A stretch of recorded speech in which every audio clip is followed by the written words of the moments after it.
According to the book of Maccabees, the ultimate insult to the Jews came when Antiochus ordered that the heart and soul of Judaism, the temple in Jerusalem, be transformed into a Greek temple.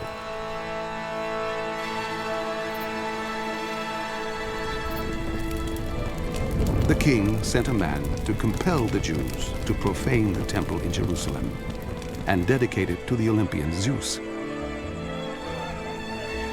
The temple was filled with reveling and debauchery by the pagans, who took their pleasure with prostitutes and had intercourse with women in the sacred precincts.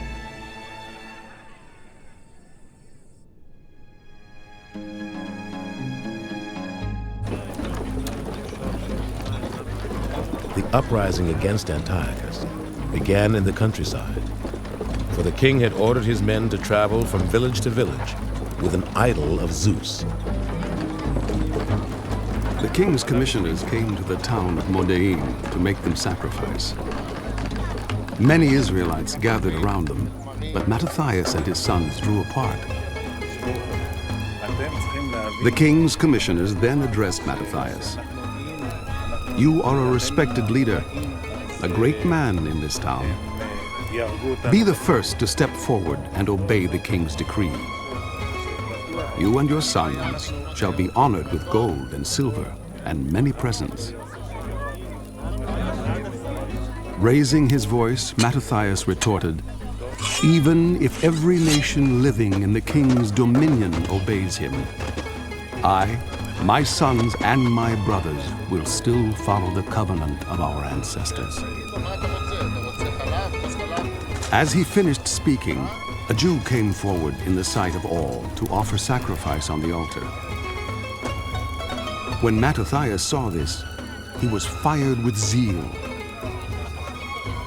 He killed the king's commissioners and tore down the altar.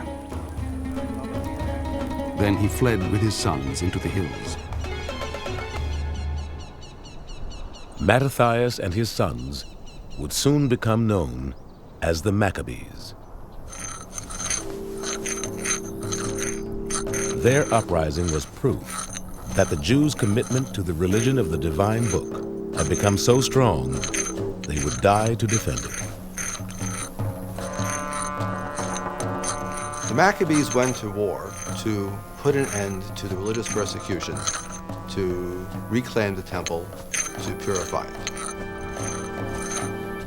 In the history of the world, this is the very first war that we know of that people went to war over religious freedom or freedom of conscience. This is the first time a state tampered with a religious tradition, which resulted in the people saying, "No, we will go to fight. We cannot tolerate this." That is the War of the Maccabees. Many of the Maccabean rebels hid in caves in the countryside to avoid Antiochus' army. Not only were they greatly outnumbered, they faced the serious handicap of having to fight according to biblical law. The Bible said it was illegal to fight on the Sabbath day. So when the Greeks tried to smoke out a large group of rebels during Sabbath, the rebels decided they would rather die and seek their reward in the next life than break God's law. They offered no opposition. Not a stone was thrown. There was no barricading of the hiding places. They only said, "Let us all die innocent.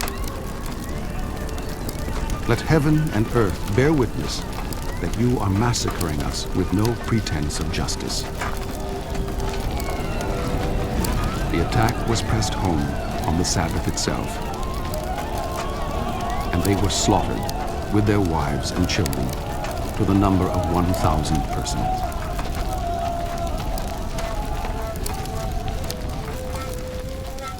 This introduces the issue of martyrdom for the first time in something of a systematic way. We hear of Jews, for instance, refusing to fight on the Sabbath, and they are martyred. The Maccabean uprising then not only became the classic example of Jews fighting for their religion, but it became the first classic example of Jews willing to die for their religion. But after the massacres, the surviving rebels decided to reconsider the matter of Sabbath observance. And the uncertainty that existed over the Bible's meaning gave them the freedom they needed.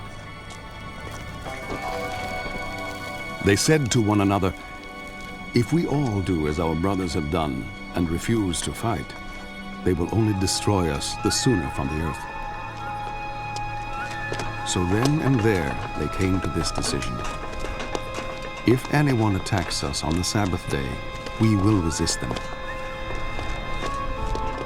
We must not all be killed as our brothers were in the hiding places.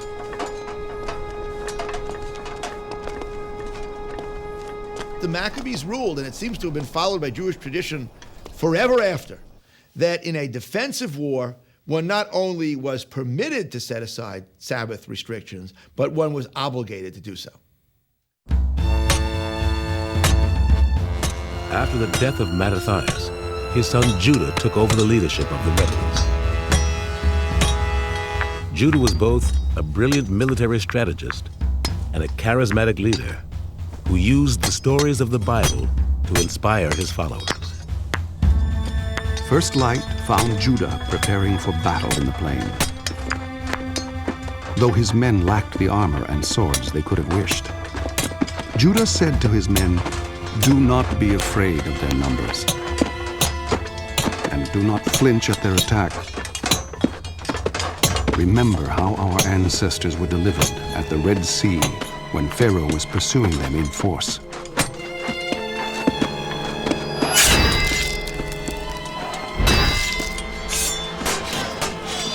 The foreigners looked up, and seeing the Jews advancing against them, came out of the camp to join battle. Judah's men sounded the trumpet and engaged them. The pagans were routed and fled toward the plain, and all the stragglers fell by the sword.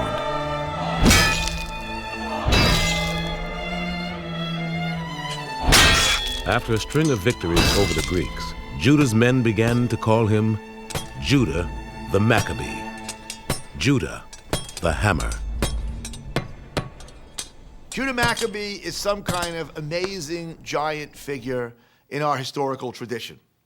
Here you've got this man who rises up against the unbelievable power of the Seleucid Empire, who fights battles with massive armies, and who stands on the one hand for Torah and tradition, but on the other hand knows how to make deals with the Romans and how to fight against the Seleucids.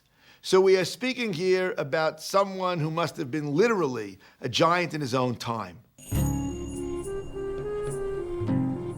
In 164 BC, 3 years after the revolt began, the Maccabees finally conquered Jerusalem. Their first official act was to remove all Greek influence from the temple and rededicate it to their one true God. Maccabeus and his companions restored the temple and the city. They purified the sanctuary and built a new altar.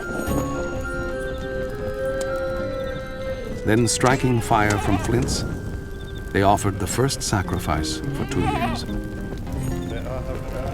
and burned incense and lit the lamps.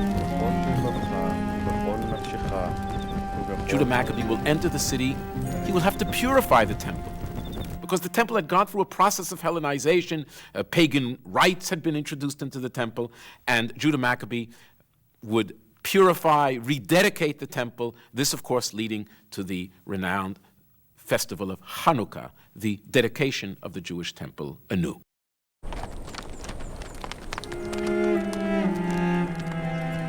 For all of the portrayal of Hanukkah as a triumphant moment of victory, it was, unfortunately for the Maccabees, not where the story ended. Antiochus' troops soon counterattacked and dealt the rebels a crushing blow by killing Judah Maccabee.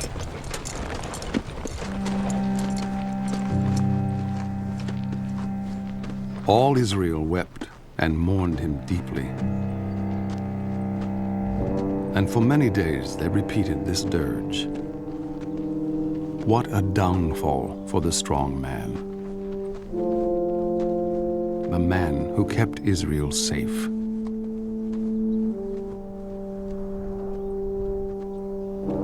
There are two ways of looking at this question of whether the Maccabees won, because the Seleucids came back and kicked them out. So apparently this thing that we celebrate on Hanukkah is not really the final victory.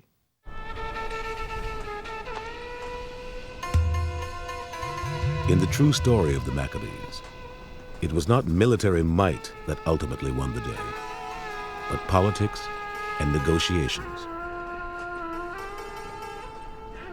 After Judah's death, his brother Jonathan took over leadership of the rebels. By 152 BC, Jonathan had 10,000 soldiers under his command.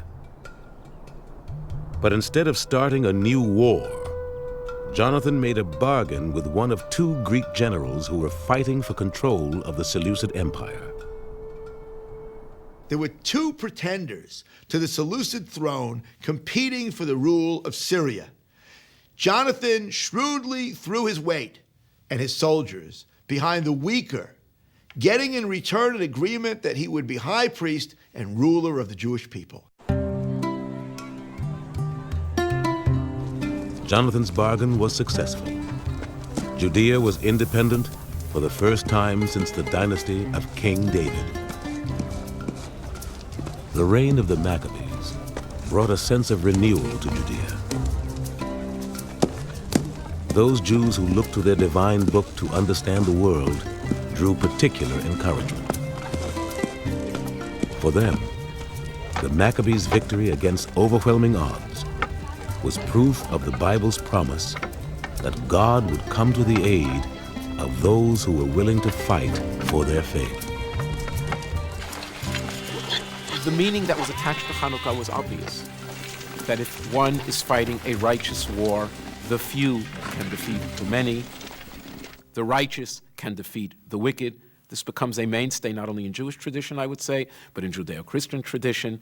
The idea that one ought to be willing to die for one's belief, martyrdom, and clearly the steadfastness. I think the word is almost zealotry. In fact, the book of Maccabees almost plays on this idea that one should be zealous for the law, and God comes to the aid of those who are zealous for the law. This conviction that the fate of the Jews depended on defending God's laws at all costs would only grow in the years ahead. And it would set the stage for a true cataclysm when another great empire arrived in the Middle East, the Romans.